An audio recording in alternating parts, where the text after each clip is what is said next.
Hello YouTube, Robert Alvarez, the Psychic Witch, also known as Mr. Lighting and a Fan. Good evening to all of you in YouTube land, and I hope and pray that you and yours are happy and healthy, safe and well. It is my pleasure to present to you another BookTube video. This one is about the Formula Q series of male-to-male romances, and this one is called Drive to Feel Alive by Mr. C.D. Rachels. I'm going to have Drake, more commonly known as my awesome audio-visual person, do a close-up of the cover. Yes, he is looking yummy, isn't he? Nom nom nom.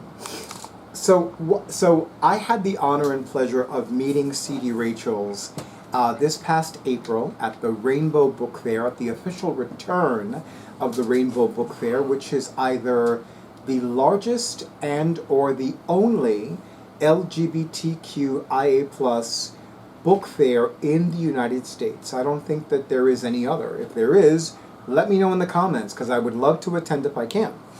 So I'm going to read to you the synopsis and also share with you some of the things that I enjoyed most about this particular book. And of course, although it is part of the series, it can be read as a standalone.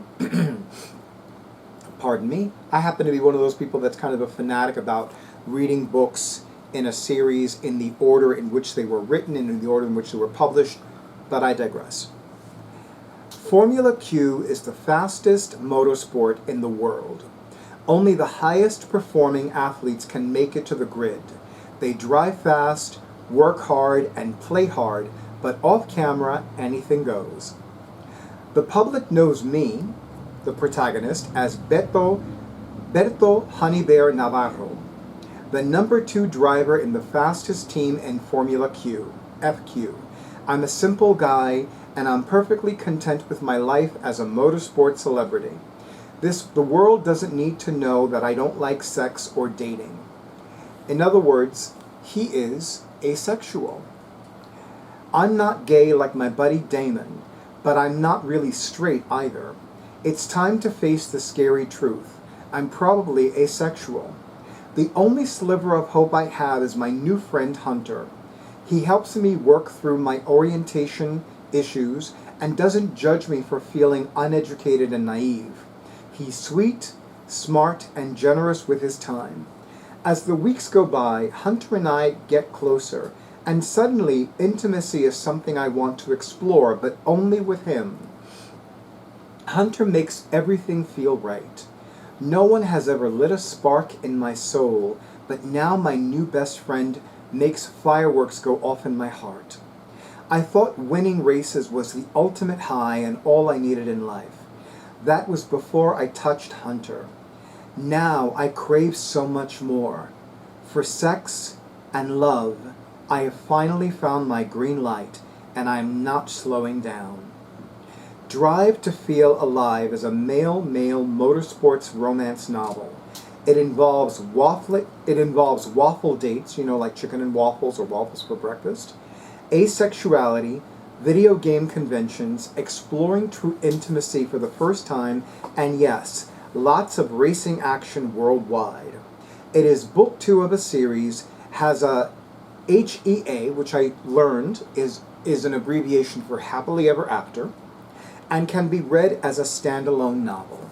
So there aren't a lot of novels that focus, even in the LGBTQ genre, that focus on asexuality. At least that's my understanding.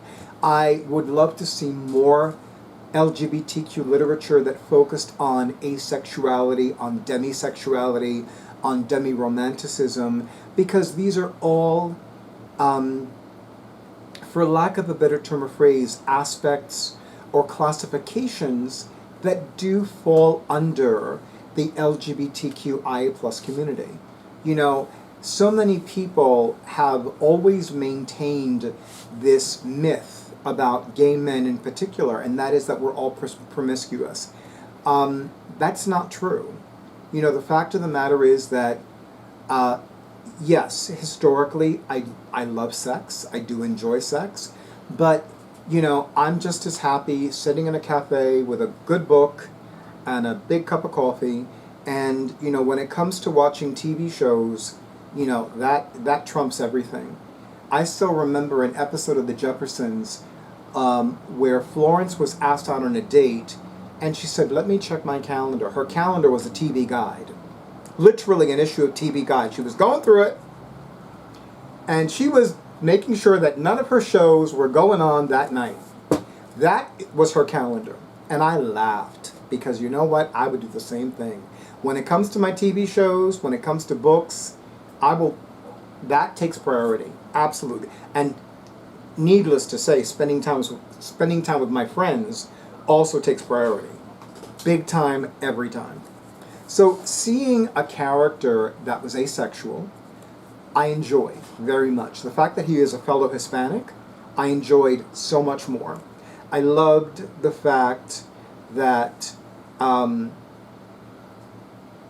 Berto also is open-minded to explore what his sexuality means to him, and how he's not saying, "I don't want this, but I feel more comfortable doing this, and I feel more comfortable not doing this."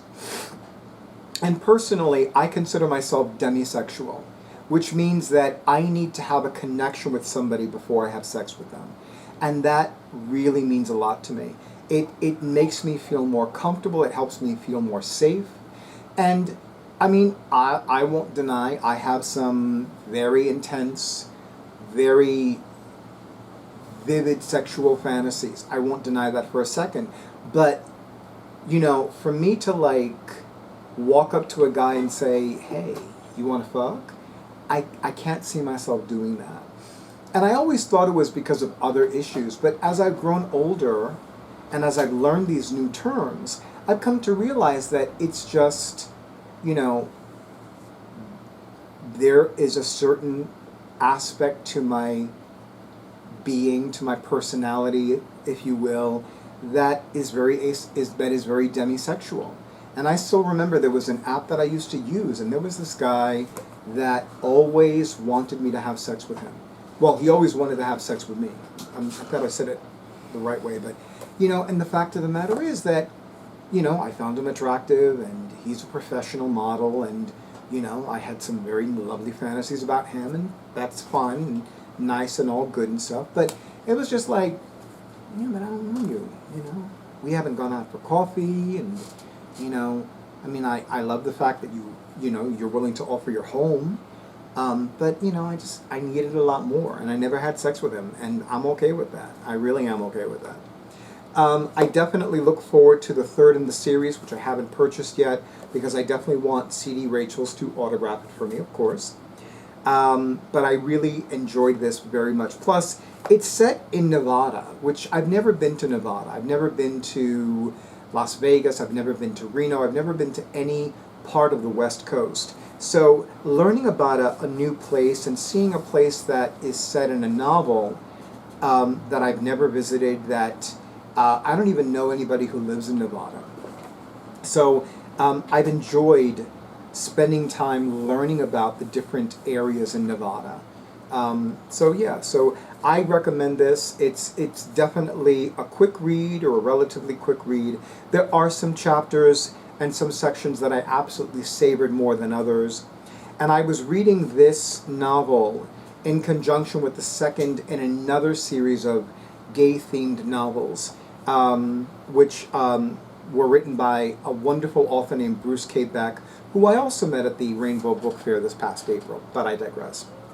So let me know in the comments what LGBTQ books you're reading and enjoying and digging, and why you're digging them.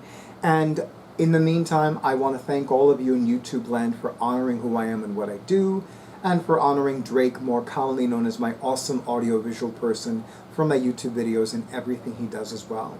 As always, thank you so much for all the likes, all the comments, all the shares, all the subscriptions, and an extra big and beautiful thank you to those of you who have scheduled your sessions, and those of you who have already scheduled your sessions and had your sessions, and those of you who bought me a coffee. And a big thank you to CD Rachels for writing a really great series of male romance motorsports themed novels. Have a great night and stay tuned for the next video.